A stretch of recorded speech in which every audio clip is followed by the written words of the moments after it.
له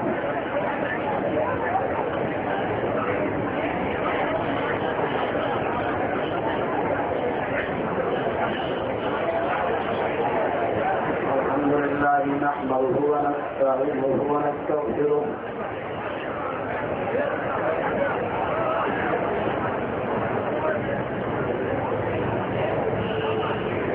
ونعوذ بالله من شرور أنفسنا ومن سيئات أعمالنا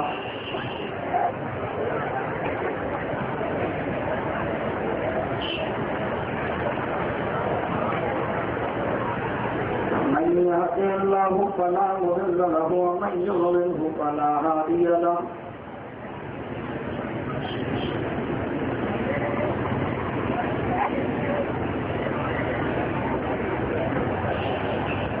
وأشهد أن لا إله إلا الله وحده لا شريك له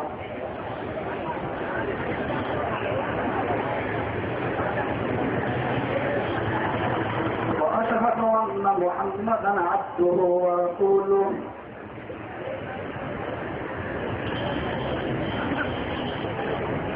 أما بعد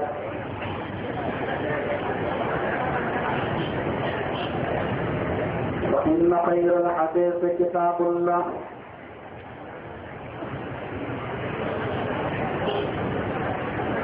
وخير الهدي هدي محمد صلى الله عليه وسلم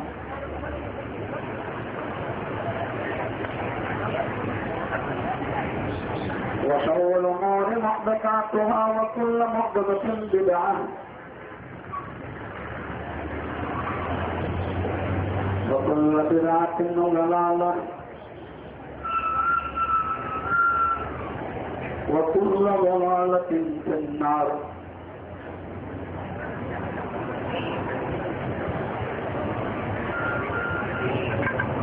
أعوذ بالله من الشيطان الرجيم بسم الله الرحمن الرحيم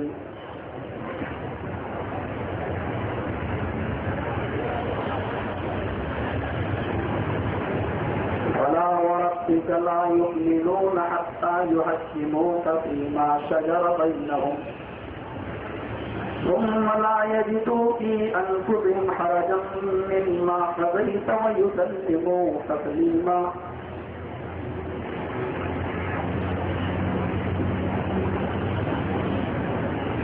وعن أنس رضي الله تعالى عنه قال قال رسول الله صلى الله عليه وسلم لا يؤمن أحدكم حتى أكون أحب إليه من والده وولده والناس أجمعين رواه مسلم في كتاب الإيمان رب اشرح لي صدري ويسر لي أمري واحلل عقدة من لساني يفقهوا قولي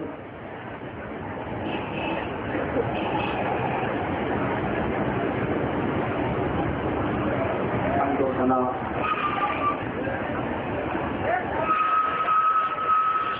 تعریف و توفیق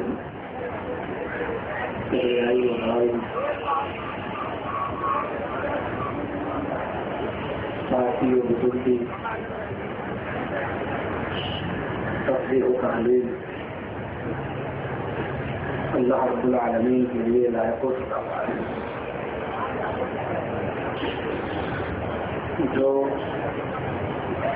احکم الحاکمین ہے، جو رب العالمین ہے، جو رب ذوالجلال والاکرام ہے، جو ہم سب کا معبود ہے، ہم سب کا مسجود ہے، اور درود و سلام کے بے شمار پھول نشاور ہوں جناب محمد رسول اللہ صلی اللہ علیہ وسلم کو اللہم صل وسلم وبارک علیہ. بڑی خوبصورت دلائل سے پر تقریر چل رہی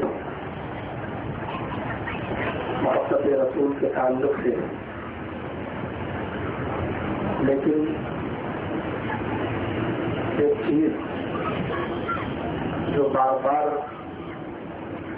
کئی جلسوں میں کہتا آیا ہوں اور وہ چیز بار بار کہنا پڑتی ہے کہ آپ حضرات اپنی عادت سے باز نہیں آتے. ایک ایسی شخصیت کا خطاب ہو جو مرکزی جمعیت اہل حدیث کا نائب ناظم ہو اور بیچ میں ٹوک ٹوک کر اور اشارے کر کر کے اس کی تقریر کو بند کروانا پڑے، پھر کون سا عالم آپ کے اسٹیج پر آنے کی زحمت کروایا کرے.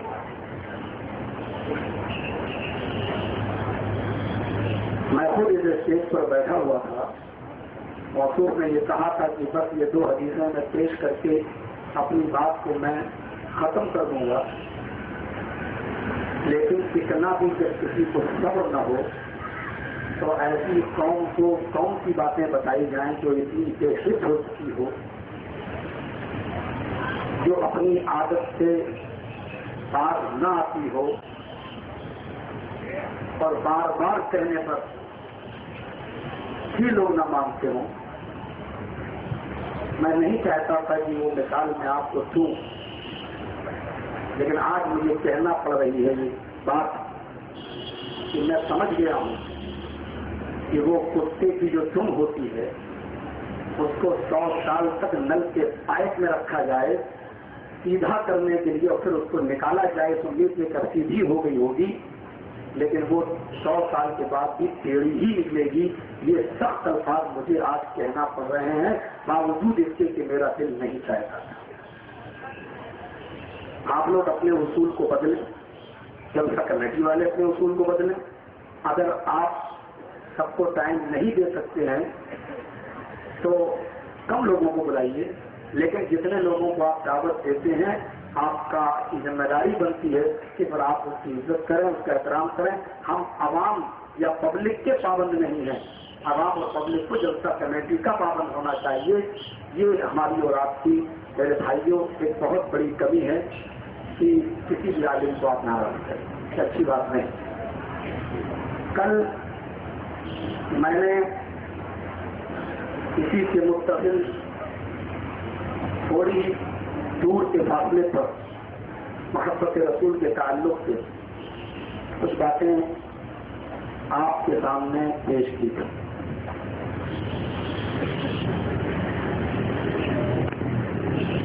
کچھ باتیں اس میں ہماری باقی بھی رہ گئی تھی. ارادہ نہیں تھا، لیکن میں اسی چیز کو آگے بڑھاتا ہوں. میں نے کل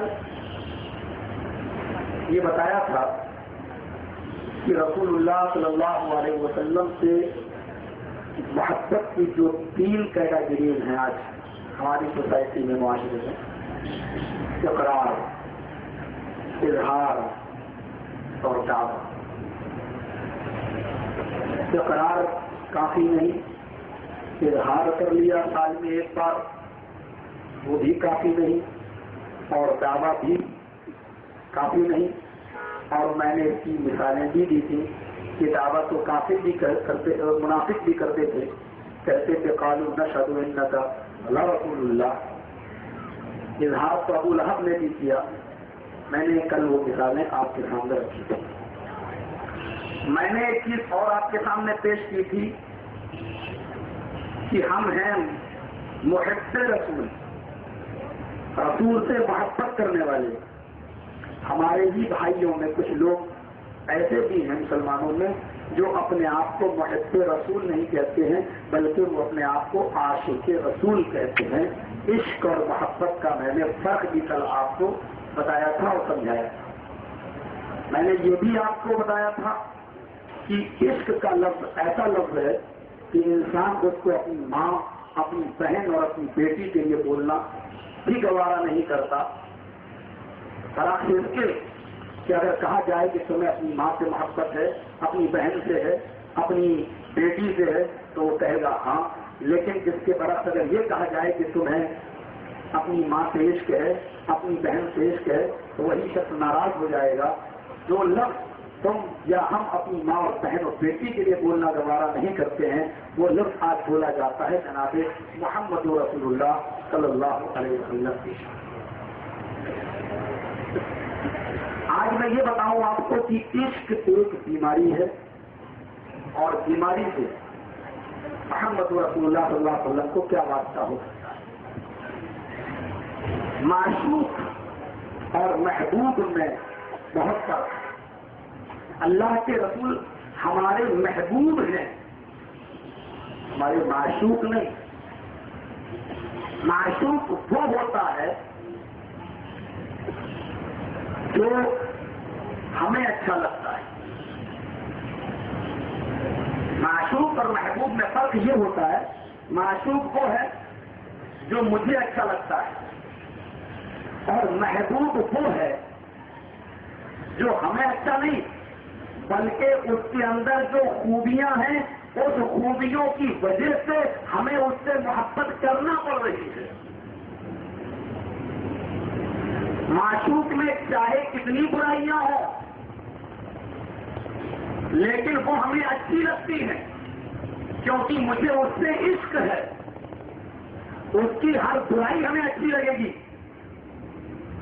وہ شکل و صورت جیسی بنائے وہ ہمیں اچھی لگے گی۔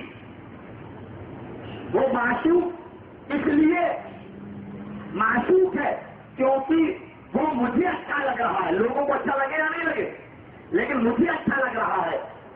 محبوب اس لیے پیار کیے جانے کے اور محبت کیے جانے کے لائق ہے کیونکہ اس کی خوبیاں ہمیں مجبور کرتی ہے کہ ہم اس سے محبت کریں۔ دونوں میں فرق سمجھ رہے ہیں؟ معشوق وہ ہے جس کو ہم نے اچھا سمجھ لیا، چاہے اس کے اندر ہزاروں برائیاں ہوں، وہ ہمیں اچھا لگ رہا ہے۔ محبوب وہ ہے جس کی خوبیاں اس کے دشمن کو بھی محبت کرنے پر مجبور کرتی، اور یہ چیز تھی محمد رسول اللہ صلی اللہ علیہ وسلم کے اندر۔ آپ کے اندر جو خوبیاں تھیں ان خوبیوں کی وجہ سے آپ کا دشمن بھی آپ کو پسند کرتا تھا۔ تو معشوق کا عاشق ہوتا ہے لیکن محبوب کا محب ہوتا ہے، اور ہم اپنی قسمت پر خوش ہیں، راضی ہیں کہ ہم محب رسول ہیں، ہم عاشق رسول نہیں ہیں۔ ہم رسول سے اس لیے محبت کرتے ہیں کیونکہ آپ کے اندر جو خوبیاں ہیں وہ مجبور کر رہی ہے کہ انسان کو تعریف کرنے پر محبوب کی۔ آپ دیکھ لیجیے، لڑکیاں ہیں، لوگوں کو عشق ہو جاتا ہے، بہت سے لوگ کہتے ہیں اس کے بال کٹے ہوئے ہیں، ارے اس کی شکل و صورت سے، ارے تجھے کیا مطلب ہے، میں چاہتا ہوں اسے۔ یہ ہے معشوق، وہ ہمیں اچھی لگ رہی ہے، لوگوں کو لگے یا نہیں لگے، یا کوئی شخص ہمیں اچھا لگ رہا ہے، اس کے اندر اچھائیاں ہو یا اس کی برائیاں بھی ہمیں اچھی لگ رہی ہے، یہ ہے معشوق جو ہمیں اچھا لگ رہا ہے۔ لیکن محبوب اسے کہتے ہیں جس کی خوبیاں ایسی ہے کہ ہمیں مجبور کر رہی ہے کہ ہم اس کی تعریف کر رہے ہیں، اور یہ صفت کی جناب محمد رسول اللہ صلی اللہ علیہ وسلم کے اندر۔ آئیے ذرا اس کو ایک مثال سے ہم سمجھیں، جیسے کل میں نے کچھ مثالیں دی تھی، آج بھی میں ایک مثال دیتا ہوں۔ مجھے بتائیے، حاتم طائی کا نام ہم نے اور آپ نے سنا ہے؟ کون نہیں جانتا؟ حاتم طائی کوئی صحابی تھا، کوئی نبی تھا، کوئی رسول تھا، اس پر ایمان لانا کیا کوئی ضروری ہے؟ کچھ نہیں۔ لیکن حاتم طائی کی ہم تعریف کیوں کرتے ہیں؟ حاتم طائی سے ہماری کوئی رشتے داری تو نہیں ہے، حاتم طائی سے ہماری کوئی دوستی تو نہیں ہے، ہم نے اس کو دیکھا بھی نہیں ہے، لیکن حاتم طائی سے محبت کرنے کی، اس کو پسند کرنے کی ایک وجہ ہے، وہ یہ ہے کہ اس کے اندر ایک خوبی تھی، اور وہ خوبی یہ تھی کہ وہ بڑا سخی تھا، بڑا فیاض تھا، دولت کو اپنے پاس روکتا نہیں تھا بلکہ اس کو غریبوں اور مسکینوں میں وہ خرچ کر دیا کرتا تھا۔ اس کی فیاضی اور اس کی سخاوت ہمیں مجبور کرتی ہے کہ ہم اس کی تعریف کریں۔ حاتم طائی سے ہمارا کوئی رشتہ نہیں ہے، لیکن اس کے اندر یہ ایک صفت خوبی پائی جاتی ہے کہ وہ تیار تھا، صحیح تھا، اور وہ دولت کو غریب اور مسکینوں میں لٹا دیا کرتا تھا۔ اور رستم اور اسفندیار کا نام کس نے نہیں سنا؟ کیوں لوگ اس سے محبت کرتے ہیں؟ رستم سے نبی تھا، رسول تھا، صحابی کا کچھ نہیں، اس سے محبت اس لیے کی جاتی ہے کیونکہ وہ ایک خوبی کا مالک تھا، اور وہ خوبی اس کے اندر یہ تھی کہ وہ بہت بہادر تھا۔ اس کی بہادری کی مثالیں دی جاتی ہیں، وہ تو ایسا بہادر ہے جیسے رستم، اسفندیار۔ نوشیروہ ہمارا کیا کوئی رشتے دار تھا؟ کچھ نہیں، لیکن نوشیروہ کے اندر ایک صفت پائی جاتی تھی، وہ زبردست عدل و انصاف کیا کرتا تھا، عدل و انصاف کا مالک تھا۔ اس کی چوکھٹ پر جب بھی کوئی مظلوم آتا تھا تو وہ انصاف سے کام لیا کرتا تھا، اس نے کبھی بے انصافی نہیں کی ہے، اس نے کبھی عدل کے خلاف سے قدم نہیں اٹھایا ہے، اس نے عدل و انصاف کے پیمانے کو ملحوظ رکھا ہے۔ لہذا آج نوشیروہ سے محبت کی جاتی ہے۔ افلاطون، سقراط، ان کا نام لیا جاتا ہے، کیوں؟ ان کے اندر ایک خوبی پائی جاتی تھی، اور وہ خوبی یہ تھی کہ یہ لوگ علم کے قدردان تھے، علم کی قدر یہ لوگ کیا کرتے تھے۔ اب آپ اندازہ لگائیے، افلاطون، سقراط علم کی قدر کرتا تھا، اہل علم کی قدر و منزلت کو پہچانتا تھا، آج اس وجہ سے ہم اس سے محبت کرتے ہیں۔ نوشیروہ کے اندر عدل و انصاف کا پیمانہ تھا، ہم اس لیے اس سے محبت کرتے ہیں۔ رستم و اسفندیار یہ بہادر تھے، لہذا بہادری کی صفت ان کے اندر پائی جاتی ہے، اس لیے ہم ان سے محبت کرتے ہیں، ہم ان کی خوبی سے واقف ہیں۔ اور اسی طریقے سے میرے بھائی حاتم بھائی صغیر فیاض تھا، اس لیے ہم محبت کرتے ہیں۔ تو پھر میں سوال کرنا چاہتا ہوں آپ سب سے اور اپنے بھائیوں سے بھی، پھر جناب محمد رسول اللہ سے محبت کیوں نہ کی جائے؟ آپ کے اندر عدل و انصاف بھی تھا، آپ کے اندر فیاضی و سخاوت بھی تھی، آپ کے اندر بہادری اور جرأت بھی تھی، آپ کے اندر علم کی قدر بھی تھی، اور اہل علم کی قدر و منزلت کو بھی آپ پہچانتے تھے۔ میرے بھائیوں، آپ کے اکیلے میں محمد رسول اللہ طرح محمد رسول اللہ میں یہ ساری خوبیاں پائی جاتی تھی، طرح آپ ان تمام خوبیوں کے مالک تھے۔ تو پھر میرے بھائیوں آپ خود بتائیں کہ جناب محمد رسول اللہ سے محبت کیوں نہیں؟ آئیے ذرا میں اپنے اسی انداز میں آتا ہوں۔ حاتم بھائی اگر سخی تھا اور وہ دولت کو اپنے پاس نہیں روکا کرتا تھا، لیکن اتنا بڑا سخی نہیں تھا کہ اس نے اپنی ساری کی ساری اور کل کی کل دولت اس نے غریب اور مسکینوں پر لوٹا دی ہو۔ محمد رسول اللہ صلی اللہ علیہ وسلم پر نظر ڈالو، حضرت خدیجہ پہلی بیوی ہے، نبی کی عمر 25 سال ہے، خدیجہ کی عمر 40 سال ہے۔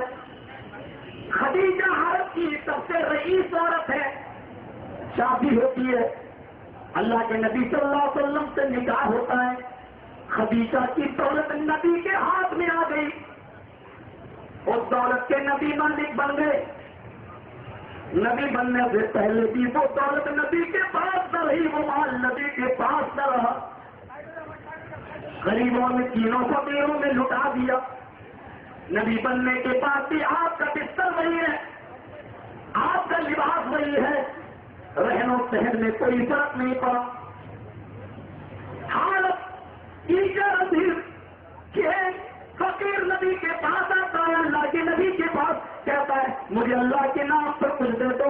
عربی میں حدیث کے الفاظ امام احمد کی مسند میں نقل کرتے ہیں، کہنے لگا شیئا للہ، اللہ کے نام پر مجھے کچھ دے دو، اللہ کے لیے مجھے کچھ ہبہ کر دو۔ آپ کے پاس کچھ بھی نہیں ہے دینے کے لیے، آپ نے فرمایا یہی بیٹھ جاؤ، مجھے کہیں سے ملے گا تو دے دوں گا۔ ہے کچھ نہیں، لیکن خالی ہاتھ واپس بھی نہیں جانے دے رہے، کہتے ہیں بیٹھ جاؤ۔ ابھی بیٹھا ہی تھا وہ، نبی انتظاری میں تھے کہ کوئی تو کچھ دے، اللہ کی راہ میں دینے کے لیے تو میں اس کو دے دوں. اتنے میں دوسرا آ گیا, شیئا للہ, میں بھی محتاج ہوں, ضرورت مند ہوں, اے اللہ کے نبی مجھے بھی کچھ مرحمت فرمائیے. آپ نے فرمایا تم بھی بیٹھ جاؤ. دینے کے لیے کچھ نہیں ہے, لیکن لوٹاتے بھی نہیں ہے, واپس بھی نہیں بھیجتے. دینے کے لیے کچھ نہیں ہے تو اللہ پر توکل ہے تو اللہ پر بھروسہ ہے. بیٹھ گئے. دینے تو کوئی نہیں آیا, ایک اور لینے والا آ گیا, شیئا للہ, مجھے کچھ دو. تو آپ نے کہا تم بھی بیٹھ جاؤ. اب کوئی شخص آیا, چاروں کیا چاندی لے کر. امام احمد اس حدیث کے راوی ہیں. امام احمد نے اپنی مسند کے اندر اس حدیث کو بیان کیا ہے. امام احمد اپنی مسند میں لے کر آئے ہیں, اللہ کے نبی صلی اللہ علیہ وسلم کے پاس چاروں کیا چاندی آتی ہے کہ اللہ کی راہ میں جس کو آپ پسند کریں اس کو دے دیں. آپ نے چاروں کیا چاندی لی, ایک اوقیہ اس کو دی, ایک اوقیہ اس کو دی, ایک اوقیہ اس کو دی. 3 بچ گئی, ایک اوقیہ بچی.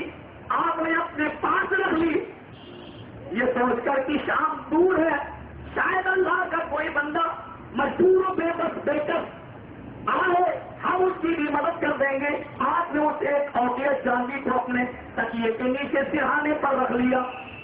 مغرب کی اذان تک کوئی نہیں آیا, عشاء کی اذان تک کوئی نہیں آیا, عشاء کی نماز کے بعد بھی کوئی نہیں آیا. آپ نے آرام فرمایا, تب تک کوئی نہیں آیا. تہجد کی نماز کے لیے نبی اکرم بیدار ہوئے. نبی اکرم کی آنکھ کھلی, آپ اٹھتے ہیں, وضو بناتے ہیں, دروازے کے باہر چادر دیکھتے ہیں, شاید کوئی مجبور ہو بے بس ہو بے کس آ جائے. کوئی نہیں ملا. آپ آئے, اللہ اکبر کہہ کر نیت باندھ لی. آپ نے نماز پڑھنا شروع کی, تہجد کی نماز, 2 رکعت نماز پڑھی.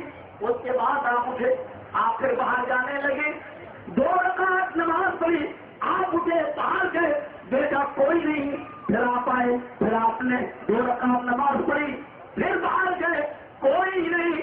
پھر آپ نے 2 رکعت نماز پڑھی. حضرت عائشہ بار بار اٹھنا دیکھتی ہیں, بار بار جانا دیکھتی ہیں, دروازے کی طرف دوڑتی ہوئی دیکھتی ہے. کہتی اللہ کے نبی یہ کیا بات ہے, 2 رکعت نماز پڑھتے ہیں, دروازے کی طرف بھاگتے ہیں, پھر آتے ہیں, معاملہ کیا ہے؟ بار بار باہر جاتے ہیں, اندر آتے ہیں, طبیعت تو ٹھیک ہے, بخار تو نہیں ہے, پیٹ میں درد تو نہیں ہے, لوز موشن تو نہیں ہے, دست تو نہیں لگے, بات کیا ہے؟ بہت بار اندر, بار بار باہر جاتے ہیں. اللہ کے نبی نے سرہانے کے نیچے رکھی ہوئی اس ایک اوقیہ چاندی کو نکالا, فرمایا عائشہ یہ ایک اوقیہ چاندی ہے, یہ غریبوں کا حق ہے جو میرے پاس رکھی ہوئی ہے. عائشہ اس ایک اوقیہ چاندی نے میری رات کی نیند حرام کر دی ہے. عائشہ یہ ایک اوقیہ چاندی مجھے سونے نہیں دیتی ہے. عائشہ میں کیا کروں کہ اس حال میں اللہ کو پیارا نہ ہو جاؤں اور ایک اوقیہ چاندی میرے پاس نہ رہ جائے. کل اللہ کو میں کیا جواب دوں گا؟ قیامت کے دن میں اپنے رب کو کیا منہ دکھاؤں گا؟ ناجائز طریقے سے مال و دولت جمع کرنے والے, یتیموں کے باؤں کے نام پر پیسہ اکٹھا کرنے والے, غریبوں کے بے بس مظلوموں کے نام پر اکٹھا کرنے والے, کل قیامت کے دن کیا جواب دیں گے؟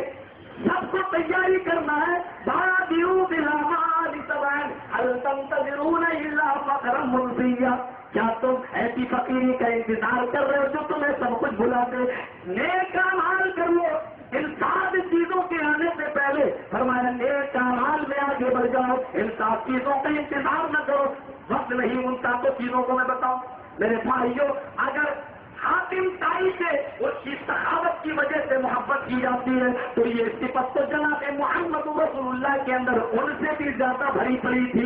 اس نے تو اپنے مال کا کچھ حصہ لٹایا تھا, امام کائنات نے تو اپنی ساری کی ساری کائنات لٹا دی, سارا کا سارا مال و دولت لٹا دیا, سارا کا سارا جو حصہ تھا آپ کا سب دے دیا. میرے بھائیوں کے ساتھ بھی اس شخصیت, اس ذات سے محبت کیوں نہ کی جائے؟ یہ سخاوت تو بدل دے ختم موجود کی اندر. چلیے اگر رستم سے اسفندیار سے اس کی بہادری کی وجہ سے محبت کی جاتی ہے تو یہ چیز کی جناب محمد رسول اللہ کے اندر موجود تھی. اس سے زیادہ بہادری اور کیا ہوگی کہ پورا مکہ مخالف ہے. ابو طالب سے کہہ رہا بھتیجے کو میرے حوالے کر دو, پانی سر سے چڑھ گیا ہے, میں اس کو قتل کروں گا, یہ ہمارے معبودوں کو برا بھلا کہتا ہے. بالکل وہی حال ہے, بالکل وہی حال ہے جو آج ہمارے بھائی شکایت کرتے ہیں, یہ ہمارے بزرگوں کو برا بھلا کہتے ہیں. یہی دور تھا اس دور میں. میرے بھائیوں غور کیجیے ان جملوں پر. اس بھتیجے کو میرے حوالے کرو. ابو طالب بیٹا ہی پالنا ہے, لڑکا ہی پالنا ہم دے دیتے ہیں, میرا بیٹا پالو. تمہارے بھتیجے نے زینہ توبہ کر دیا ہے, لاؤ اس کو قتل کریں گے. ابو طالب کہتے ہیں کتنا اچھا فیصلہ کرتے ہو, میں اپنا بھتیجا تمہیں دوں, تم اس کو قتل کرو اور تم اپنا بیٹا مجھے دو. میں پال پوس کر سال بناؤں, گھوڑا بناؤں, کھلا پلا کرو تو بڑا کرو. بڑا اچھا فیصلہ تم کرتے ہو کہ تمہارے لڑکے کو میں پالوں اور میرے بھتیجے کو تم قتل کر دو. پھر بھتیجے کو سمجھایا, بھتیجے میرے اوپر اتنا بوجھ سے ڈال کہ میں برداشت نہ کر سکوں, ان کی تعداد بہت ہے, ہم لوگ گنے چنے ہیں. آئے محمد ابن عبداللہ مان جا, آج کے بعد ان کے معبودوں کو برا بھلا نہ کہنا, چھوڑ دے ان کو ان کے حال پر. کیا لگتے ہیں یہ تیرے ابو طالب کا یہ جواب سن کر امام کائنات کی ضرورت دیکھو, بہادری دیکھو, ہمت دیکھو, حوصلہ دیکھو. فرماتے چچا جان اگر آپ میری مدد نہیں کر سکتے تو ہٹ جائیے, میں آپ کے بھروسے پر نہیں ہوں, آپ پر تکیہ کیے ہوئے نہیں ہوں, میں اللہ کا نبی ہوں اور اللہ کے حکم سے ایسا کرتا ہوں. اگر آپ ہٹنا چاہیں تو ہٹ جائیں, رہی میری بات تو سنیے میرا جواب. یہ کافری نے مکہ اگر آسمان پر چڑھ کر یہ سورج اٹھاڑ لائے جو 9 کروڑ 30 لاکھ میل کی بلندی پر ہے, اور یہ چاند لے آئے جو 2,40,000 میل کی کموں میں دوری پر ہے, آئے چچا جان یہ سورج لے آئے جو ناممکن ہے, یہ چاند لے آئے جو ناممکن ہے. یہ لانا تو ان کے لیے ممکن ہے, سورج کو توڑنا اور چاند کو لانا اپنے ہاتھ سے رکھ لینا یہ تو ان کے لیے آسان ہے, لیکن یہ آسان میرے لیے نہیں ہے کہ میں جناب محمد رسول اللہ اللہ کے نبی ہو کر اللہ کی دعوت و تبلیغ سے باز آ جاؤں. میں نہیں مان سکتا. سورج لانا ان کے لیے آسان ہے, چاند کو کھانا ان کے لیے آسان ہے, لیکن میرے لیے کتاب و سنت قرآن کی تبلیغ کرنا یہ چھوڑ دینا یہ میرے لیے آسان نہیں ہے. تم اپنا یہ آسان کام ہے تمہارے لیے, تم کر سکتے ہو, میرے لیے یہ کام آسان نہیں ہے. جاؤ, یعنی یہ تو ہو سکتا ہے کہ تم سورج لے آؤ, چاند لے آؤ, لیکن یہ نہیں ہو سکتا ہے کہ میں حق سے باز آ جاؤں. اس کو بتاؤ بالفاظ دیگر میں یہ کہہ سکتا ہوں کہ تم سمندر میں آگ لگا رہے ہو, نہیں لگے گی, لیکن آگ کا لگنا سمندر میں آسان ہے, لیکن میں اللہ کی دعوت سے باز آ جاؤں یہ آسان نہیں ہے. یا یہ کہیے کہ گویا کہ آپ یہ کہنا چاہتے ہیں کہ بکری کے تھن سے نکلا ہوا دودھ بکری کے تھن میں نہیں جا سکتا ہے دوبارہ. یہ تم کوشش کرو, تمہارے لیے بکری کے تھن سے نکلا ہوا دودھ تم دوبارہ بکری کے تھن میں داخل کرو تو تم تو یہ کر سکتے ہو, لیکن میرے لیے ممکن نہیں ہے کہ میں سیدھے آپ سے باز آ جاؤں. گویا کہ آپ یہ کہنا چاہتے ہیں کہ سوئی کے سوراخ سے اونٹ نہیں جاتا ہے, لیکن تمہاری سوئی کے سوراخ سے اونٹ تو جا سکتا ہے, لیکن میں اللہ کی دعوت سے باز آ جاؤں نہیں ہو سکتا ہے. یہ بہادری یہ جرأت تھی جناب محمد رسول اللہ کے اندر. اگر رستم سے اس لیے محبت کی جاتی ہے کہ وہ بہادر تھا تو اس سے کئی گنا بہادری جناب محمد رسول اللہ کے اندر موجود تھی. پھر رسول سے محبت کیوں نہ کی جائے, لیکن محبت وہی ہونی چاہیے جو کل بتائی تھی میں, اقرار والی نہیں, اظہار والی نہیں, دعوے والی نہیں, سال میں ایک مرتبہ جھنڈے موم بتیاں اگربتیاں کمکمے اور بجلی والی نہیں. محبت وہی ہونی چاہیے جو صحابہ کرام کو تھی, اور جو ابھی میں بتاؤں گا آپ کے سامنے. کیا تھی کل والے واقعات نہیں, دوسرے واقعات میں ابھی آپ کے سامنے رکھوں گا. میرے بھائیوں رستم سے اگر محبت کی جاتی ہے بہادری کی وجہ سے تو یہ صفت جناب محمد رسول اللہ صلی اللہ علیہ وسلم کے اندر موجود تھی. نوشیروہ بڑا مشہور تھا اپنے عدل و انصاف کے میدان میں. اگر نوشیروہ کا عدل ہمیں اس سے محبت کرنے پر مجبور کرتا ہے تو سن لو یہ صفت بھی جناب محمد رسول اللہ کے اندر موجود تھی. اور آپ کے اندر تو ایسا عدل تھا کہ ہم اور آپ تعجب کریں گے. جنگ بدر ہے اور بدر کے میدان میں جو کافر قید کیے گئے ان کافروں میں نبی کا سگا چچا عباس بھی قید کیے, نبی کے سگے چچا عباس بھی قید کیے گئے کیونکہ وہ کافروں کا ساتھ دے رہے تھے. اور نبی کا سگا داماد زینب شوہر ابو العاص بھی قید کر لیا گیا، نبی کا داماد بھی قید، اور نبی کے چچا بھی عباس بھی قید، اور صحابہ نے ان کے پیروں میں بیڑیاں ڈال دی ہیں، کافروں کا ساتھ دیا ہے۔ جب تب تک کافر قید کیے گئے تو ان کافروں میں عباس کو بھی اور ابو العاص کو بھی قید کر دیا گیا اور پیروں میں بیڑیاں ڈال دی گئی۔ عباس بوڑھے تھے، پیروں میں بیڑیاں پڑی ہوئی تھی، جب پیر پھیراتے تھے تو ان کو تکلیف ہوتی تھی، وہ چیختے تھے، چلاتے تھے، روتے تھے، تکلیف ان کو ہوتی تھی۔ ایک بار اللہ کے نبی نے ان کو چیختے ہوئے روتے ہوئے دیکھا تو اللہ کے نبی کی آنکھوں میں آنسو آ گئے، اپنے چچا کو روتے ہوئے دیکھا تو آنسو آ گئے، لیکن کچھ نہیں بولے۔ صحابہ نے کہا اللہ کے نبی کیا بات ہے، آپ کی آنکھوں میں آنسو، آپ کا جہاں آنسو گرتا ہے میں اپنا خون بہانے کے لیے تیار ہوں، آپ کی آنکھوں میں آنسو نہیں دیکھ سکتا، وجہ کیا ہے؟ آپ نے اشارہ ہی کیا، یہ دیکھ رہے ہو، کہاں یہ تو آپ کے چچا ہے؟ فرمایا نہیں، ان عباس سنوادی، عباس میرا چچا ہی نہیں، میرے باپ کے درجے میں داخل ہے۔ میں نے جب ہوش سنبھالا تو باپ کو دیکھا ہی نہیں، اور جس سے باپ کا ہو جاتا اس کا چچا ہی اس کے لیے باپ ہوتا ہے۔ میرے بھائیوں، اللہ کے نبی کہتے ہیں عباس میرا چچا ہی نہیں، میرے باپ کے درجے میں داخل ہے، لیکن آپ سے کچھ نہیں تھا، آپ چلے گئے خیمے کے اندر، رات کا اندھیرا تھا، ایک صحابی اٹھے، انہوں نے عباس کی بیڑیوں کو ڈھیلا کر دیا، عباس کے پیر کی بیڑیوں کو ٹائٹ کی ڈھیلا کر دیا، جب لوز ہوئی بیڑیاں تو عباس کا پیر پھیل گیا اور حضرت عباس آرام سے سو گئے۔ اللہ کے نبی رات میں اٹھے، عباس کو آرام سے سوتے ہوئے دیکھا، اپنے چچا کو آرام سے سوتے ہوئے دیکھا، یہ انصاف کا تقاضا نہیں تھا، یہ بے انصافی تھی، یہ ناجائز کام تھا، کیونکہ میرے چچا کے ساتھ صرف ایسا معاملہ ہوا، مجرم تو سارے ہیں، اگر عباس کی بیڑیاں ڈھیلی ہوئی ہیں تو سارے کافروں کی ہونی چاہیے تھی، یا پھر میرے چچا کے ساتھ ایسا نہیں ہونا چاہیے۔ آپ نے سب کو جگایا، پھر ایک ایک کر کے پوچھا کہ کس نے میرے چچا کی بیڑیوں کو لوٹ کیا ہے؟ ایک اٹھے، کہنے لگے اللہ کے نبی میں نے کہا ہاں عملک، کس نے تجھے مجبور کیا تھا، کس نے تجھے ابھارا تھا ایسا کرنے پر؟ کہنے لگا اللہ کے نبی عباس چیختے تھے، آپ کی آنکھوں میں آنسو آ جاتا تھا، آپ کا آنسو مجھے دیکھا نہیں، مجھ پہ دیکھا نہیں گیا، میں نے عباس کی پیروں کی بیڑیاں ڈھیلی کر دی تاکہ وہ روئے نہیں اور آپ کو نیند آ جائے۔ فرمایا آئے میرے صحابیوں، غور سے سنو، محبت یہ دل کا معاملہ ہے، یہ الگ چیز ہے، لیکن اس کے لیے یہ مطلب نہیں ہے کہ تم بےمانی کرو گے، بے انصافی کرو گے، انصاف کا مدد کرو گے، پھر حکم ہوتا ہے کلہم سورا، جاؤ یہ سارے کے سارے قیدی ہیں، ان سب کے ساتھ ایسا کرو، سب کی بیڑیوں کو ڈھیلا کر دو، اور اگر سب کی بیڑیاں ڈھیلی نہیں کر سکتے ہو تو جاؤ میرے چچا کی بیڑیوں کو ٹائٹ کر دو۔ اگر انصاف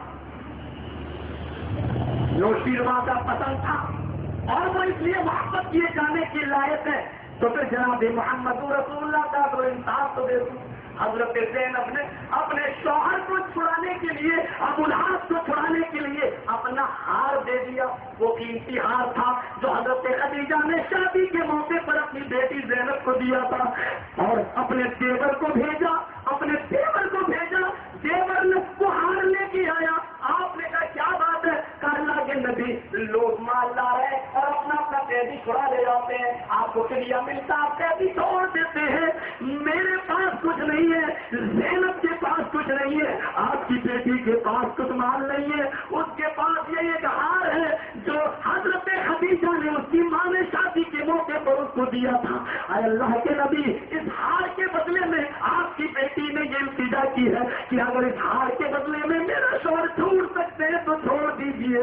اللہ کے نبی نے اس ہار کو لیا تو آپ کو 30 سال پرانی حضرت خدیجہ کی محبت یاد آ گئی، مرغی بچپن کی طرح چوکنے لگے، یہ محبت میاں بیوی کی، غور کرو 66 سال کی تھی جب ان کا انتقال ہوا، لیکن اس موقع پر جب ہاتھ دیکھا تو آپ کو عمریہ بھی یاد آ گئی، آپ کو اپنی بیوی بھی یاد آ گئی، آپ کے آنسو گر رہے ہیں، آپ رو رہے ہیں، ہار ان کی بیوی پہن رہی ہے، نبی کو ہاتھ دیکھ رہے ہیں، یہ ساری باتیں صحیح ہیں، لیکن اس کے باوجود وہ انسان نہیں تھے، یہ الگ بات ہے میرے بھائیوں، غور کرو، پھر فطری محبت بھی تھی، آنسو بھی آ رہے ہیں، دیور بھی زینب کا موجود ہے، زینب بیٹی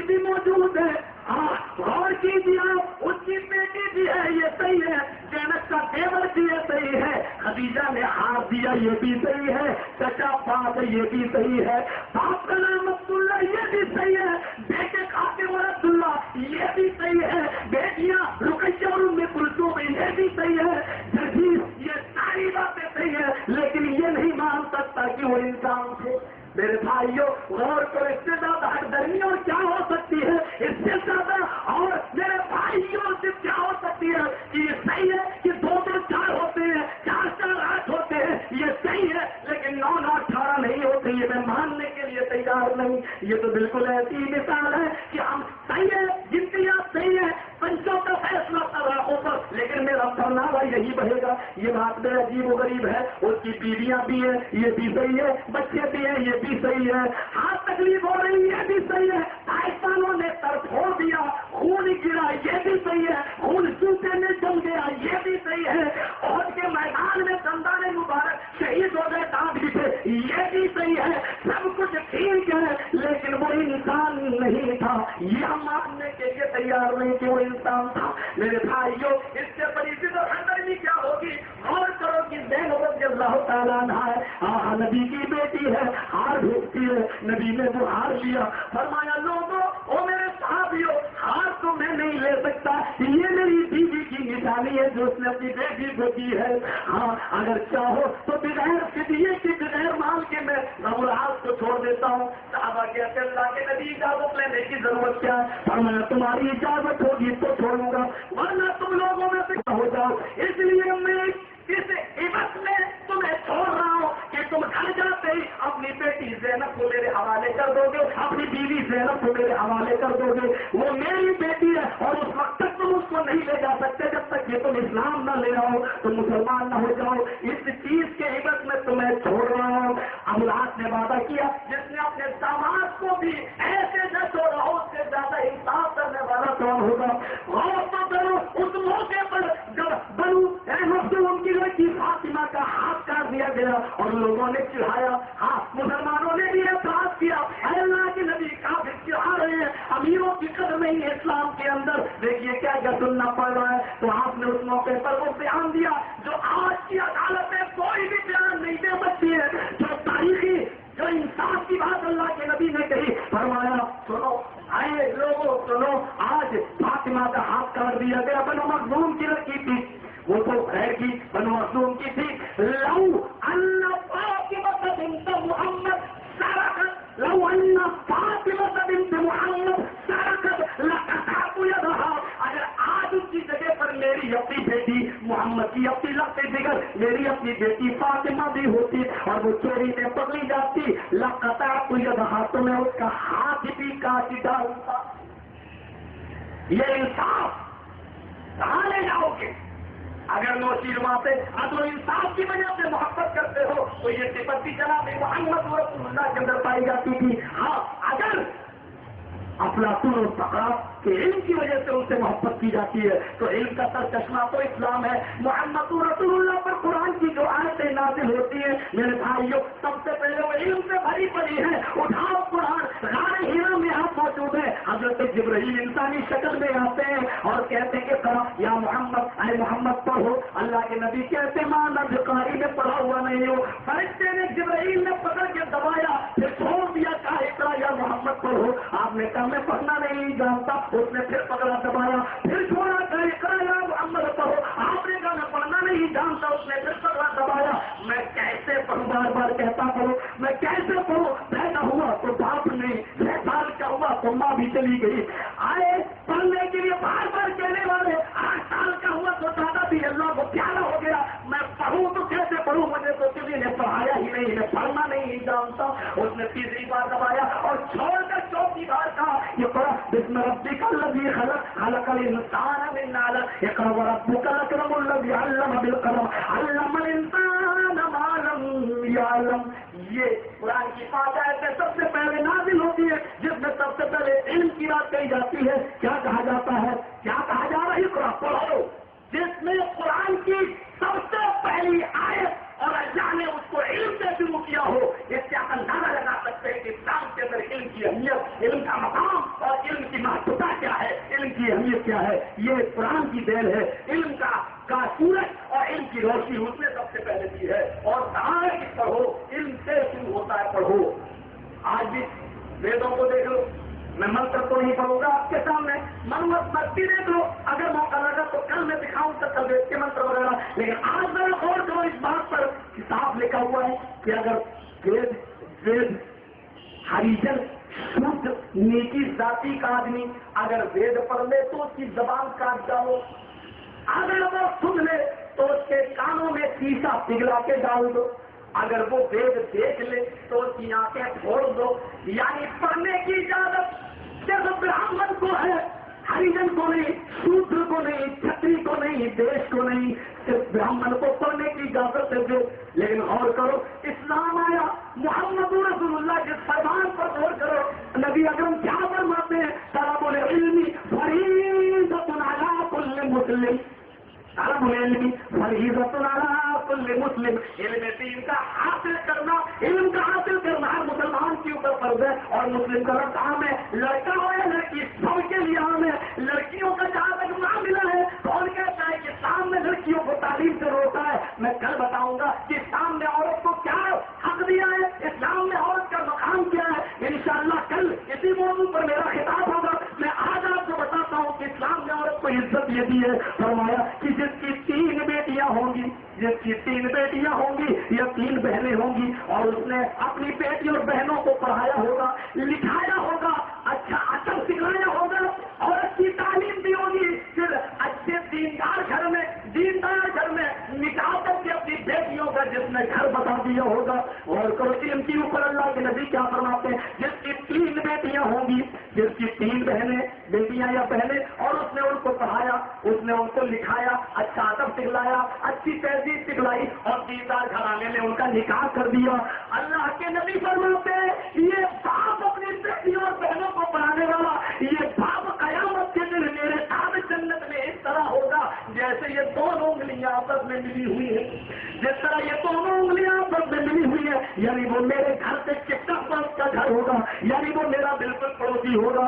غور کیجیے لڑکیوں اور بہنوں بیٹیوں کو پڑھانے پر جس کو نبی کا قرب مل رہا ہو، جس کو نبی کا پڑوس مل رہا ہو، جس کو جنت مل رہی ہو، اس سے زیادہ مقام مرتبہ کون دے سکتا ہے؟ کون سا مذہب، کون سا دھرم؟ آج ہم پڑھاتے ہیں نوکری کے لیے، سروس کے لیے. کل بتاؤں گا اس کے ریزلٹ کیا نکل رہے ہیں. میرے بھائیو مت کہہ رہا ہوں میری زبان سے، بمبئی ہے بمبئی، حالات سے واقف ہوں میں. ایسی لڑکیوں کو جانتا ہوں جو مسلمان ہیں، آج غیر مسلموں کے ساتھ نکاح میں رہ رہی ہیں. ایسی لڑکیوں سے واقف ہیں جنہوں نے ٹیکے اپنے ماتھوں پہ لگا رکھے ہیں لیکن وہ مسلمان ہے. یہ اس آزادی، یہ اس جہالت اور اس آزادی کا نتیجہ ہے. یہ بھائیوں کل میں نے اور اس دن جو میں نے بتایا تھا بس وہی چیز ہے کہ 18 سال تک تو باپ والے پوسے نگرانی کرے، چوکیدار بن کے رہے، لیکن 18 سال کے بعد لڑکی ایسی آزاد ہو جائے، ایسی آزاد ہو جائے کہ پھر باپ کو کوئی حق نہیں ہے. اب وہ بالغ ہو گئی ہے، اب وہ اچھا برا خود سمجھتی ہے، اب باپ اچھا برا نہیں سمجھتا ہے، اس کی عقل چھٹی آ گئی ہے، اس کا تجربہ خراب ہو گیا ہے. اب لڑکی اور لڑکا بالغ ہے اور جو چاہے کرے، اب باپ کچھ نہیں کر سکتا، دونوں زبردستی. یہ ہے آج ہمارا معاملہ. غور کرو جس نے چوکیداری کی ہو اپنی بیٹی کی، آج گھر چھوڑ کر اس لیے نہیں گیا. میری جوان بیٹی گھر میں اکیلی ہے، میری بیٹی سیانی ہو چکی ہے، میری بیوی کچھ کام سے گئی ہے، میں اپنی بیٹی کو اکیلا چھوڑ کے نہیں جا سکتا. جس نے اپنی بیٹی کی چوکیداری کی ہو، کتنی بے غیرت ہوگی وہ لڑکی جو اپنے باپ کی اس دل کے ارمان کو کچل ڈالے، سونا چاندی الماری سے نکالے، پیسہ گڈی نوٹ کی نکالے اور اپنے عاشق کے ساتھ فرار ہو جائے. جو اپنے باپ کی نہ ہو سکی اس عاشق کی کیا ہو سکے گی؟ کل اس طرف میں روشنی ڈالوں گا معاشرے کے تعلق سے. میرے بھائی کو ذرا غور کیجیے. آج یہ چیز، اس چیز پر علم کے سے اگر افلاطون اور تکرار سے محبت کی جاتی ہے اس کے علم کی وجہ سے، تو علم کا سرچشمہ تو اسلام ہے. پھر محمد رسول اللہ سے محبت کیوں نہ محبت لیکن ایسی ہو. وہ چیز میں آپ کے سامنے بتانا چاہتا ہوں جو میں نے کل بھی بتائی تھی. کل دوسرے واقعات تھے، آج دوسرے واقعات. میں اس کی شروعات یہاں سے کرتا ہوں کہ محبت کس طریقے کی محبت ہونی چاہیے. ایک بے غیرت کہتوں کو زیادہ اچھا ہوگا، اس شخص نے نام نہیں ہوگا. میں ایک بے غیرت نے ایک کتاب لکھی ہے جس کا نام رکھا تھا اس نے رنگیلا رسول. اس کتاب کا نام تھا رنگیلا رسول. میں اس کے رائٹر کا نام کسی بھی مصلحت کی بنا پر نہیں، لیکن اس کے چپتے ہوئے الفاظ میں بتاتا ہوں. چپتے ہوئے الفاظ. محمد 50 سال کا بڈھا ہو گیا، عائشہ 6 سال کی بچی تھی. محمد کو چاہیے تھا کہ اس کو اپنی بیٹی مان لیتا، اپنی بیٹی کی طرح اس کو گود میں اٹھا کر کھلاتا.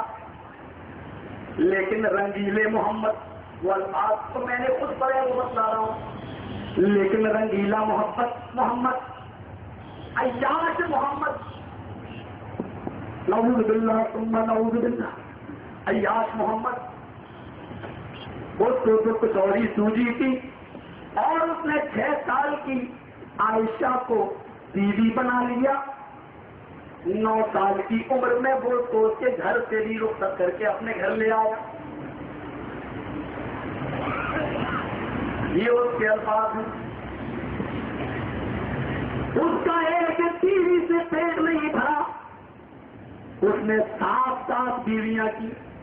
رنگیلا رائٹر یہ بھی لکھتا ہے کہ اس نے 9 شادیاں کی. وہ یہ بھی لکھتا ہے کہ کچھ کتابیں یہاں تک بتاتی ہیں اسلام کی کہ اس نے 11 بلکہ 12 بھی شادیاں کی. کتنا بڑا عیاش تھا. میرے بھائیوں، ان جملوں پر غور کرو. آج وہ رائٹر موجود نہیں ہے. اس زمانے میں ثناء اللہ امرتسری رحمت اللہ علیہ مناظر اسلام شیر پنجاب کے نام سے لقب سے مشہور تھے، پڑھتے ہیں. اور اللہ کو یہ کام ان سے لینا تھا. ہمارے اوپر کفر کے فتوے لگانے والوں، ایمانداری کے ساتھ بتانا، اپنے کلیجے کے اوپر دل پر ہاتھ رکھ کے بتانا.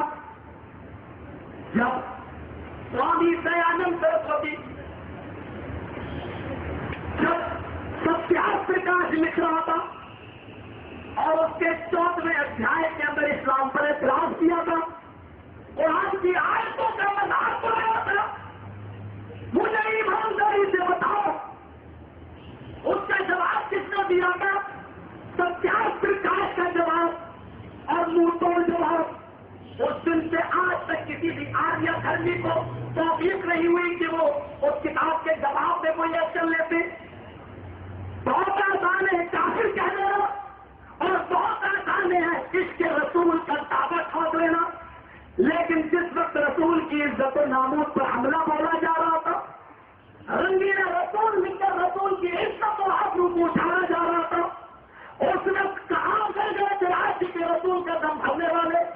کون سی کوٹھی میں چھپے ہوئے تھے یہ تین ٹھوک کر یا محمد کے نعرے لگانے والے؟ یاد کرو، ایسی ضرورت کے وقت کون اٹھا؟ وہی اٹھا جو تمہارے لعنت کام سے محفوظ رہتا تھا. اسی نے آپ پرکاش لکھ کر 50 پرکاش کا سوامی دانند کا منہ توڑ جواب دیا، جو آج بھی اسلامی کتب میں مرکز میں چلے جاؤ ملتی ہے، دار المعارف میں چلے جاؤ، بھنڈی بازار میں مولی مختار احمد ندوی کے کتب خانے میں وہاں ملتی ہے. اور کرو آپ پرکاش آج بھی چل رہی ہے. کسی گورنمنٹ کو بھی طاقت نہ ہو سکی کہ اس کے اوپر وہ پابندی لگا سکے، کیونکہ اس میں تو صرف حوالے ہی دیے گئے تھے آپ ہی کی کتابوں کے. رنگیلا رسول لکھ کر ساری دنیا کے مسلمانوں کو مایوس کیا گیا، پریشان کیا گیا. اس وقت سوائے آئے بنے کے کوئی نہیں اٹھا. آپ ہی کے علماء اٹھے، کہتے ہیں سلام اللہ صاحب آپ اس کا جواب دیجیے. وہی جواب دیکھنے کے لیے اٹھتے ہیں ثناء اللہ امرتسری رحمت اللہ علیہ، اور انہوں نے اس کا جواب دیا مقدس رسول. رنگیلا رسول کا جواب مقدس رسول کی شکل میں لکھ کر دیا. پھر اس کے بعد آج تک کوئی پیدا نہیں ہوا کہ اس کے جواب میں کوئی سوال یہ ہے کہ میرے نبی نے 12 شادیاں 11 بیویاں رکھی تو اعتراف ہوتا ہے، لیکن وہ اپنے پوتر گرد اگر دیکھ لیں تو ان کے بارے میں کیا جواب دیں گے جو 16,108 تک جن کی گنتیاں پہنچتی ہیں. میرے بھائیوں، بہت عجیب معاملہ ہوگا. ایک مسلمان 4 بیویاں رکھ لے تو اعتراض اٹھتا ہے، لیکن آج تک وہ جواب نہیں دے سکے کہ دروپتی کے